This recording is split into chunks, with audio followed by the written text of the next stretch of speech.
بسم الله الحمد لله والصلاة والسلام على رسول الله اللهم صل وسلم وبارك على نبينا محمد أما بعد. So we mentioned and we are continuing to discuss those who are not entitled to inherit, and we have reached adopted children. Adopted children do not inherit as they are not considered biological heirs. Only those who are related by blood are unable to inherit. But adopted children can be given and be bequested up to 1/3 of an estate. As well as stepchildren do not inherit, and non-Muslims do not inherit.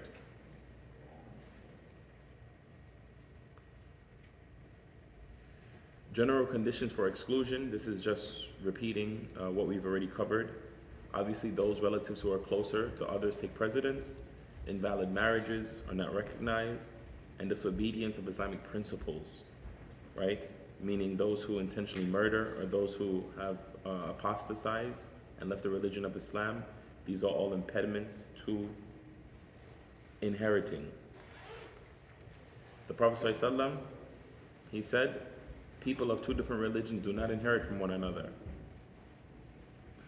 That's in the Sunan of Imam Ahmed. The Prophet also said, a Muslim is not entitled to inherit from a non-Muslim, and a non-Muslim is not entitled to inherit from a Muslim. Sahih Muslim.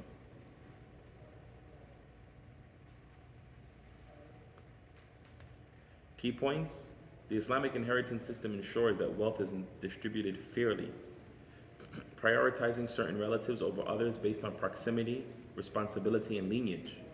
Those who do not inherit are excluded due to the presence of closer relatives, prohibited actions, or specified conditions outlined in Islamic law. This structured approach reflects the Quranic emphasis on justice and harmony within families. Yes? Question. So, supposing there is a non-Muslim who gives me something as their inheritance, do I just forfeit my right and not take it? What you are given is not considered inheritance. What you are given would be considered a bequest or like a gift or like, it would be considered a bequest. Inheritance in the sense of if a person has a parent that is non-Muslim and you show up demanding a certain portion, specified share, you would not be entitled to do that because we do not inherit from them. But if a person passes away and say, hey, listen, I'm giving you this, I'm dying, I want to give you this, then we can accept anything. Okay. But we cannot stand as inheritors. Okay. Wills and oh, go ahead. Two questions, don't mind. No problem. Scenario, let's say a person passes away, a husband passes away, leaves a spouse and his parents, or one parent and his children. What is the priority of everyone receiving their shares? What do you mean priority? Like as far as does his parents get their shares first and then? It's not about first, second, or third. We mentioned the hadith that the Prophet ﷺ said, give those who are entitled to their fixed share. So they have all been made equal. And then what is left goes to the nearest male relative. So it's hard to answer the question because there is no priority. The Prophet was explicit when he said, give those who are entitled to fixed shares their fixed shares. He didn't say give your mother first, give your wife second, give your son. Give them. At the end of the day, they're supposed to be given. So let's say a number of 100. So if you have 100, if a parent's supposed to get 1/6, and let's say your spouse gets 1/8. So, let's say, are you taking that number, let's say, are you taking 16 as 1/6 for example, right? 100. So do parents get 16, and then the spouse gets whatever is left, 1/8 or whatever is left of that? Or, like, for example, someone gets the money first, right? The inheritance first, then the other people get the share of the point what's left? Or is it, I think he's saying the fixed heirs, do they get their fraction out of the total original pot? I understand the question. However, there's a math that goes into taking out the shares where no one is prioritized first, second, or third, that according to the math, there is a common denominator for all of them, and they're allotted portions. And that was a part of this presentation that we weren't able to add because we were going to make this 2 days, but we decided to make it 1 day because I knew that questions like this would come up. With the math, what does that even look like and how does it work?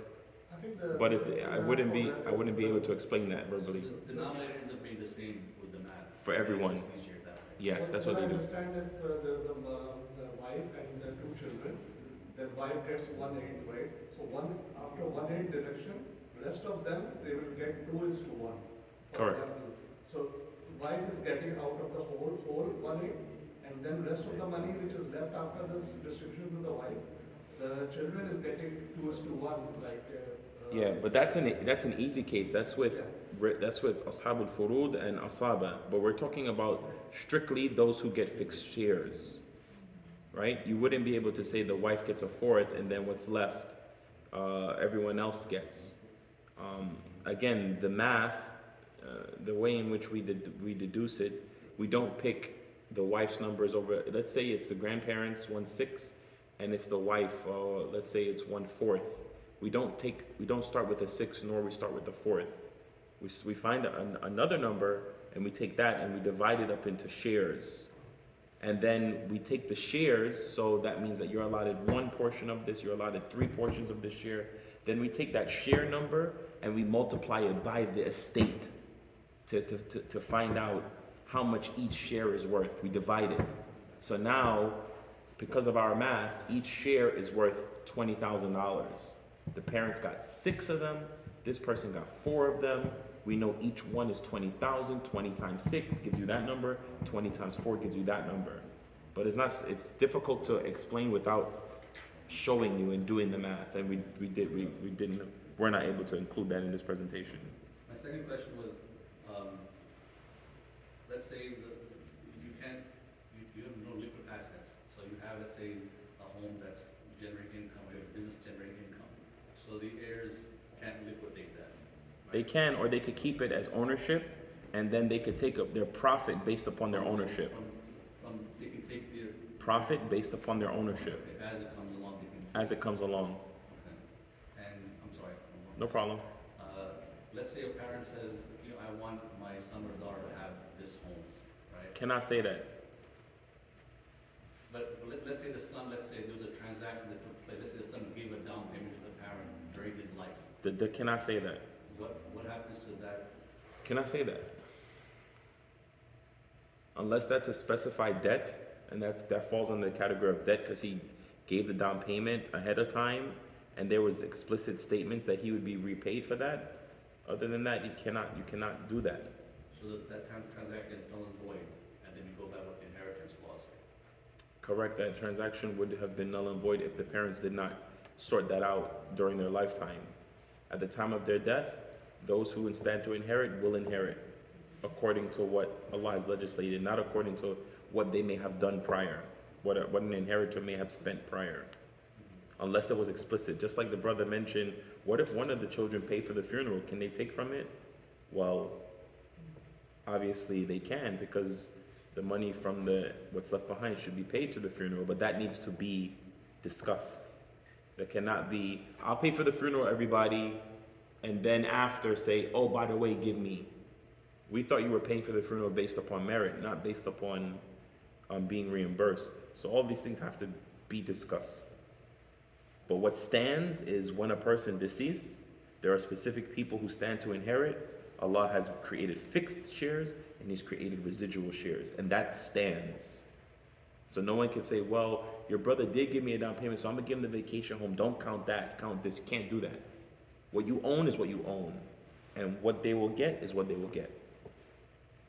So what I understand from Hadith as well, if during the life a person can give something to their children, but that has to be equal as per the Hadith. I don't know anything about that being equal, but a person, while they're alive, they could do what they want with their money. As long as you're in good health, you could do whatever you want with your money. Yes? Does an Islamic law designate an executor who is in control of who gets what? according It to is the- recommended for there to be an executor who is in the process of executing one's will. So yes, there is the encouragement of having someone to execute, but that's recent times. You know, prophetic times, people of the household took care of that. They didn't have to hire someone to distribute the wealth within their families. Yes. Living in here, if a person passes away and in their will says that everything goes to my spouse, how do we circumvent that? Can't do anything about it. To make it Sharia compliant, Can't do anything about it. so everything goes to the spouse. What can we do?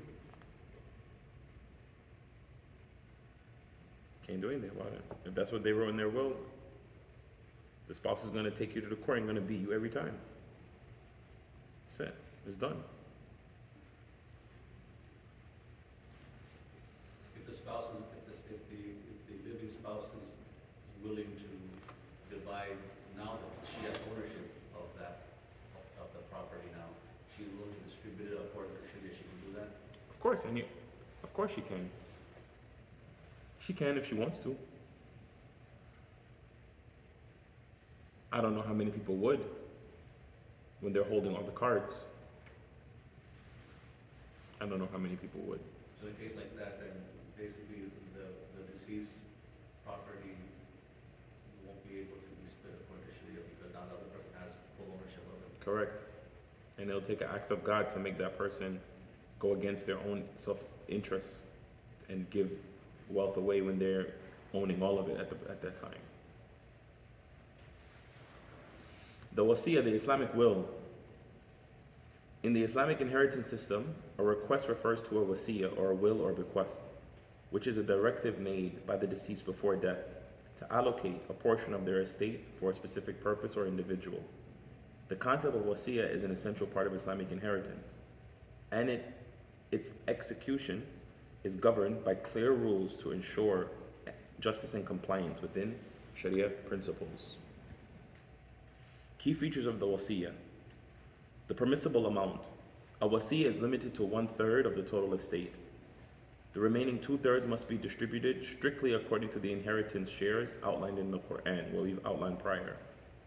As for the beneficiaries, the wasiyah can be made for non-heirs, charitable processes, or anyone else who does not already inherit as an heir. We take the 1/3 rule from the hadith of Sa'd ibn Abi Waqqas radiallahu anhu. He states, I was seriously ill at Mecca, and the Prophet visited me. I said to him, O Messenger of Allah, I shall leave behind me a good fortune, and I have only one daughter as an heir. Shall I bequest 2/3 of my property and spend it in charity for the sake of Allah, and leave 1/3 for her? He said, no. Then I said, shall I bequest half of it and leave her a half? He said, no. Then I asked, shall I bequest 1/3 and leave my daughter 2/3?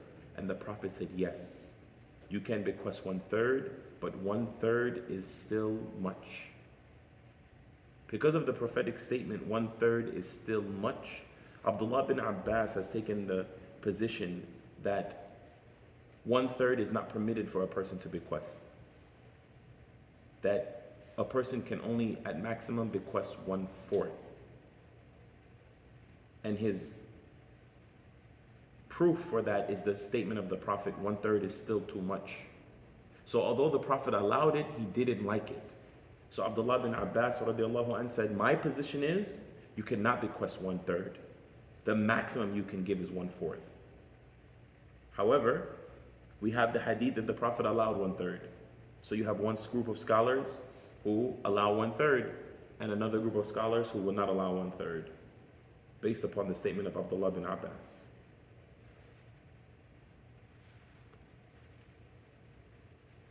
The wasiyah must not harm or reduce the rightful shares of the heirs. So it must comply with Islamic principles, meaning a person cannot give more than 1/3 because then that would harm those who stand to inherit. They will get less. Execution, the wasiya is carried out after paying off the deceased's debts, covering the funeral expenses. Only then is the remaining estate divided among the heirs according to Islamic law.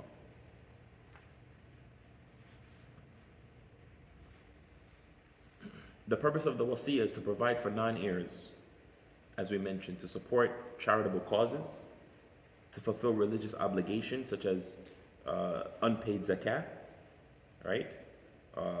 Expiate for missed fasts, or to support Hajj arrangements that are unfulfilled. Express final wishes. It is also a way for the deceased to express personal matters and issues of gratitude. For example, a wasiya can say, I want to donate all of my Islamic books to my local masjid, because they know that their children are not going to take to it or just going to be in the basement. So they want to benefit it. They go to the local Islamic school, private Islamic school here in New Jersey, and they say, at the time of my death, please, I would like all my library to be donated to the school. Let them do what they see fit. Right? The wasiya gives an opportunity for this, to express personal wishes. A person can also list those who they want to watch them, and say, I would like for my brother and my son to watch me at my death. Specifically mention certain people who are beloved to them than others. Yes. So in the example where you have, let's say, a library of Islamic books, right?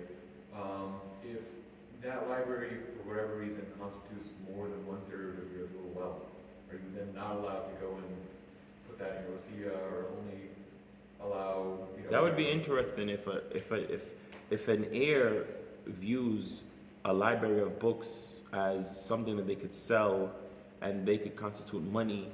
I mean, more power to you, go ahead. I just doubt that the majority of people will look at it that way. It's just their father's library. Who cares where the books go? But if a person is that clever to sit and say, no, there are many websites, I'm going to punch ISBN, I'm going to calculate it, more power to you. It's still the father's property. Yeah. It's still something that technically you own, and so no one will stand in your way. But it would be a valid, in all likelihood, it was. It's still something that the deceased own, and the ownership has been transferred to you. So yeah, so you could sit there and count it all up.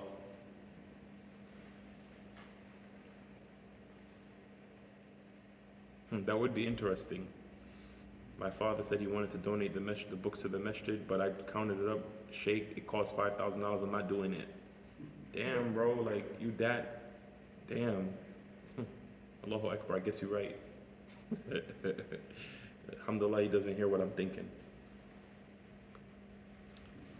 al-Mu'mineen Safiya bint Huyay radiallahu anha left an estate of 100,000 dirhams in land and goods, 1/3 of which she bequested to her sister's son who was Jewish. This is the wife of the Prophet ﷺ. She bequested 1/3 of her estate to her Jewish nephew. Right? The scholars have many things to say about this. One, it shows that you can bequest to non-Muslims. Two, it shows the justice of Islam, that the Khalifa at the time would permit that for a Jew to get 1/3 of $100,000 in Arabia at that time. Right? Now, our brothers and sisters in Palestine gets no justice from the Yahud, but when we were in charge, the Sharia was what we upheld, whether we liked it or not. 4 slides left. We mentioned this. Just a repeat. The legal basis for wasiyah. In Surah Al-Baqarah, chapter 2, verse 180, Allah says, it is prescribed for you when death approaches any of you, if he leaves wealth, that he makes a bequest for the parents and near relatives according to what is reasonable. This is the duty upon the righteous. It should be noted that this ayah came first. So before the rules of inheritance came down, this ayah came. And the ayah stated that the Muslim should leave something for his parents and his relatives. But then the ayat of inheritance in detail came down and nullified this ayah, in the sense of no one can leave a bequest for his parents or relatives. Allah has detailed what they should get. However, the bequest remains something that could be given to non-heirs.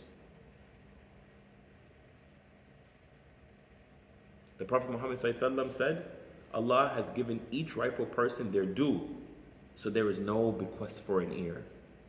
Meaning those who already are going to inherit a fixed share cannot double dip, cannot benefit twice. They were daddy's favorite girl, they get the third, and then they stand in line and get their share? No.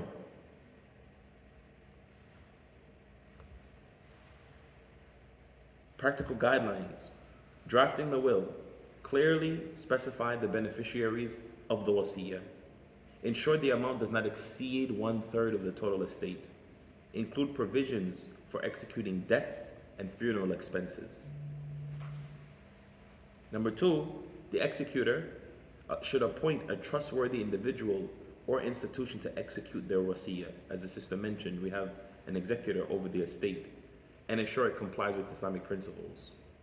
And number 3, consent of the heirs.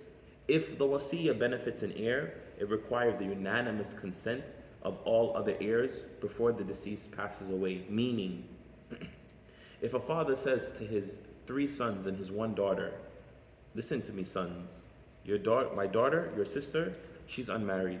She's been married twice and now she's unmarried. More than likely she'll never get married again. She already has 2 children, or maybe she has no children. But you know how our society look at women who are divorced. So what I want to do is I want to leave your sister a little bit more. I don't want to leave her what is the norm. So I'm going to give her her share, and I'm going to give her a little bit more. I'm not going to give her a 1/3, but I'm going to give her I want to give her an extra 1/6. Are you guys okay with that? And they go, yes, Father, of course, as you wish. We understand. That would be permitted. But in reality, what is he doing? He's not legislating that his daughter gets more. He's asking those who are going to own it to give up what they are getting. So that's what's really happening. But he needs to do that while they are alive, while he's alive. He cannot write that. If he wrote that, that cannot be honored. But if he spoke to his sons and said, hey, listen, can you guys take a little bit less, for your sister? Can you guys take a little bit less, for your mom? She has dementia, or the expenses, I want to pay this before, just in case. And I want to buy her plot because I'm dying. I want to buy her plot, and it's going to cost a little bit. But I'm not in control of my money anymore because I'm dying. But do you guys mind if I buy your mother a plot in the cemetery, and pay these expenses for her? It's really your money. I'm asking, is it okay? If one son says no, I don't like that sister, I'm sorry, no, then it cannot go through. They must all agree. Because those sons, they're going to be negatively impacted by their father giving anyone who's already inheriting more than they're supposed to get. So they need to be agreed to. But again, I don't know how many children would, say no to their parent in that moment. Does that consent have to be a part of the written will that they leave, or it's just a verbal agreement? A verbal agreement is always good enough, but in the society that we live in today, everything seems to have to be written, because everyone's memory gets fuzzy after the tears dry and the parents in the ground. Then they don't remember that conversation.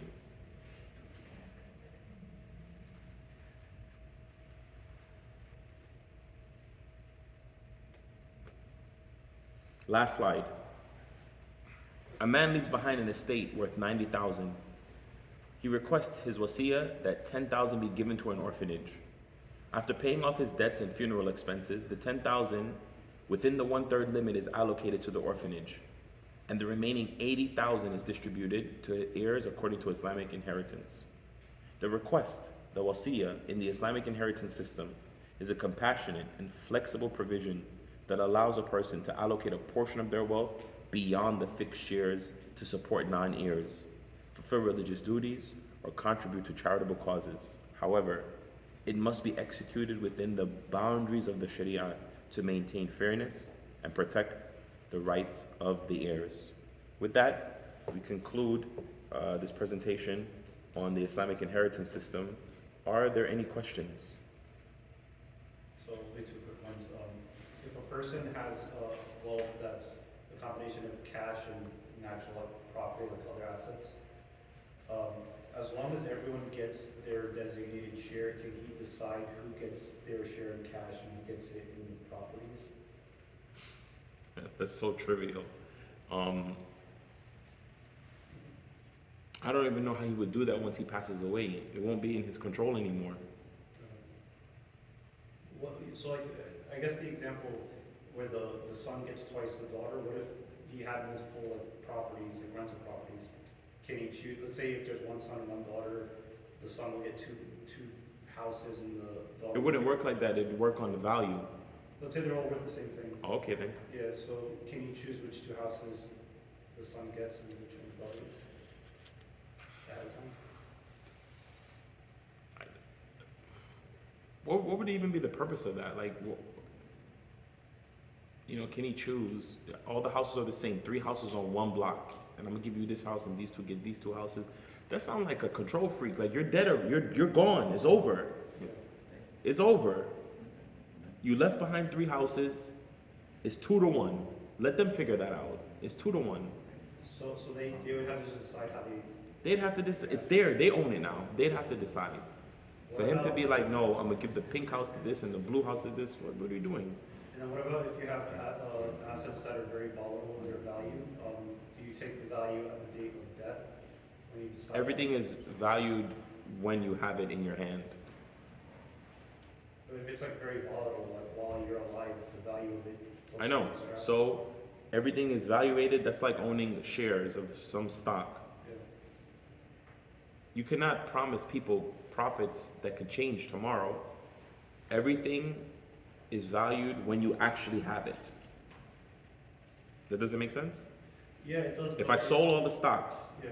and I got 100,000 out of it at that time, then it'd be divided based upon that. I can't divide it based upon 250,000 because it's in the market. Unless you decide to keep your share in the market, but you know that you own a certain percentage. Well, that's what I'm saying. So like, if part of the estate had like he owned Bitcoin, for example, he never sold it. When you divvy up everything, do you divvy it up according to the value of Bitcoin on his death, or when you guys are ready to start? Don't divvy anything. Focus on percentage ownership. Right? Yeah. A third, a fourth is really 25%. I see what you're saying. Right? So at the end of the day, the daughter owns 25% of that Bitcoin, and the son owns 50% of that Bitcoin. I see. And the wife owns, 10%, and the grandparent own the other 15%. It's not about price; it's about percentage. Okay. Um, Go ahead. So, living in the United States, we know there are laws that if you don't put a will after you die, the property goes to the state. What we need to do. This is the expert when it comes to this. I don't know nothing about that. So those are interstate laws, and based on those laws, how much each person gets is based on New Jersey law. So in other words, you have no control. It's, still we have to put a will or something. yeah, absolutely. So that out of all my whole property, how much a person will get, or if I don't specify it, it will go Equal equally. amounts to your children and half to your wife. But still, the will has to be there. No, for the state laws to apply, a will doesn't have to be there. So in case if somebody dies today and he doesn't have a will, Then his wife will get half, Yeah. and the children will get the other half divided equally, which is not according to so under Sharia. what circumstances the money goes to the state? Not to the state. It never goes to the state, just the authority. It's just a terminology called interstate, which means that it goes through the state laws. Yeah, it doesn't go, no money goes to the state, but the property is divided based on state laws. Okay. And the 401k is not considered to be property, so I was just wondering that what would be the ruling of that Islamic law? What do you mean by it's not considered property? It's not considered to be like, because there's a designation of the beneficiary in the 401k, so the state doesn't get involved in that. Mhm. And that's just something that goes to the beneficiaries. No, in Islamic terms, That's wealth. Okay, so that would have to be defined. So that would have to be defined as well. That's wealth. Okay. That's money that the deceased has had access to that he could spend as he saw fit. Okay. So, sorry. So the second question was, Quran says that you have to have a will, right? Under what circumstances you have to create a will, because the legal heirs are going to get as per the Quran, right? And what Allah has prescribed. Is it for the 1/3 portion that you have to specify? Or if you don't have anything, you don't have to put anything? So yeah, the will is connected to these last slides that we covered, the 1/3 and your wishes, not according to what people are supposed to get, because that's already defined. So But we live here in this country and it's not defined. So when we say will, we mean write everything. But if we were back home, you wouldn't have to write none of that. Back home, you would only have to detail your 1/3 and your personal wishes. So in this country, will means you prescribe that, okay, 1/3 goes to this and then 2/3 goes to these people. Hmm. If one of the heirs is living in the parent's home and the parent passes away, now that heir wants to purchase that house, they have to buy out the other sibling's shares, right? Now Yes. the question is, can the heirs come to an agreed upon price of the house and then divvy up the shares? I mean, buy out the shares, or does it have to be by market value? How could they just come up with their own price? If, for example, if let's say let's say one of the siblings is on rough times, and instead of buying the house for 200,000, they say 150. That's not market value, but 150, 100. That's our agreed upon price, and then We're splitting hairs at this point because the 3 people or the 4 people or the siblings that are discussing, they are the owners. So whatever they agree to, they agree to. That's okay. Yeah. Does not have to be market value. Has nothing to do with market. It's As long as we ownership. agree. It's all ownership. As long as Again, we agree. it's ownership. You have a certain percentage. There's ownership. So the problem would come in when the person says, well, these group says that's not the right number, that group says it's not the right number. That's a whole another problem. But it goes back to ownership. At the end, when a deceased passes away, you have percentage of ownership. If the 4 of you guys got together and say, hey, this house is worth 50 cents, you guys owned it. You undervalued it. There's no problem. I bought this phone, Samsung, for $900. If I wanted to sell this to you for $5, I could do that. Because I'm alive, it's mine, I could do what I want. Allah doesn't say, and you could only sell based upon what the market. I could gift you everything that I have on me for a date if I want to. So to answer your question, once the heirs agree to whatever, it is whatever. Because they own it now, so they could do what they want with it. Does that make sense? Yes. Any other questions? You sure? Inshallah. All right. سبحانك اللهم وبحمدك أشهد أن لا إله إلا أنت أستغفرك وأتوب إليك. One last note. If anyone sends any sort of aggression on my end, just understand that that aggression is not personal. It comes from,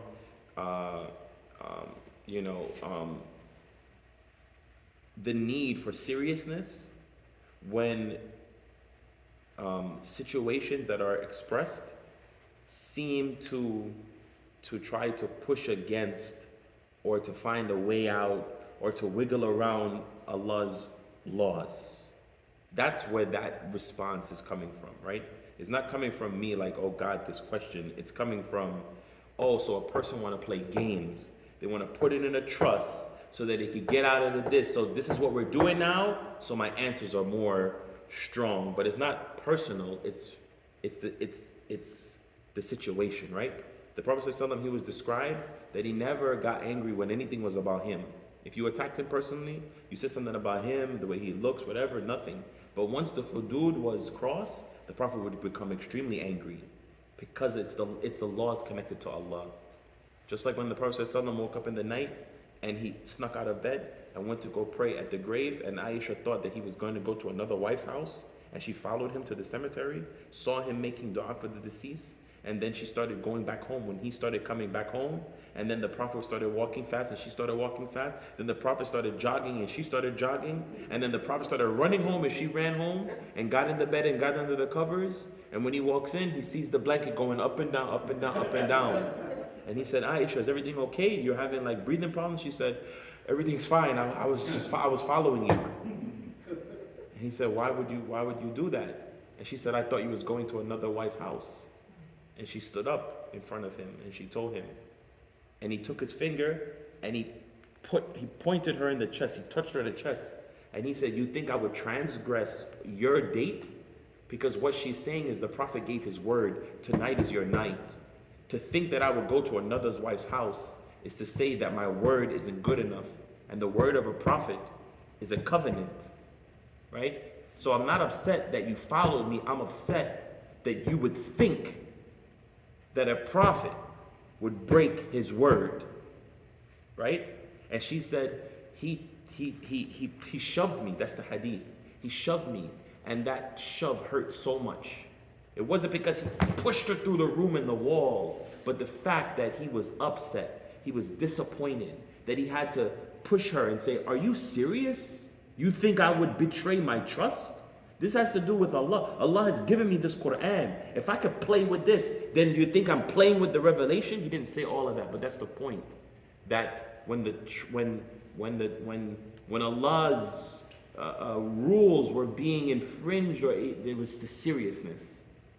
So I just want to explain that to you guys, that it wasn't me personally coming at any of you, but any question that came up, like maybe this or that, and I know you guys are asking from real situations, you know, this is just the natural inclination, being defensive for the religion, defensive for what is right? Just as we all get impatient when we read those hadith and ayat about Bani Israel asking so many questions, or Allah told them not to work on the Sabbath, but they worked on it anyway, and let's just put the nets in the water. We're not working technically, but we know tomorrow we'll have all the fish. So we didn't work, but we worked. Allah turned them into apes and pigs. We're not going to play with Allah, right? So that's the only reason why you guys got that seriousness out of me. Again, it was nothing personal. I love all you guys, and everything is great. It's just certain questions trigger me and trigger certain response, just to show the level of seriousness, right? Inshallah. All right, guys. Assalamu alaikum wa rahmatullahi wa barakatuh. Yes.